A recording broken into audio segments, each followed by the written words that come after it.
Hello guys, my name is Inti. I'm the owner of this first-year lavender farm in Acton, Los Angeles.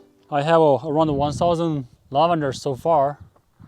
It's first year, not very bushy looking, but still I have a lot of flowers already start blooming.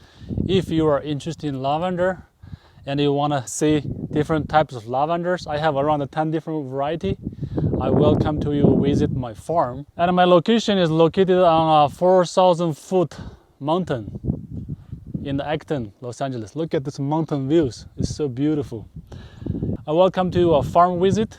In my farm, I can tell you about how to purchase affordable land and how to start a lavender business and how to tell the different types of lavender flowers.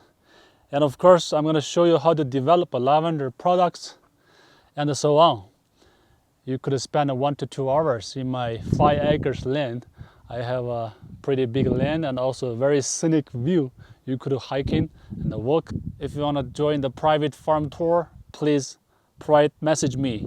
And I'm also going to show you how to develop a lavender products. Right now I have several sample product, lavender sachets, lavender jars, different types of lavender mist. I designed this package. I'm also gonna show you how I developed the package, logos, and the box, and the lavender essential oil, and so on. So I'm gonna wait for you in my farm. I see you very soon. Please PM me for more details. Thank you. Bye bye.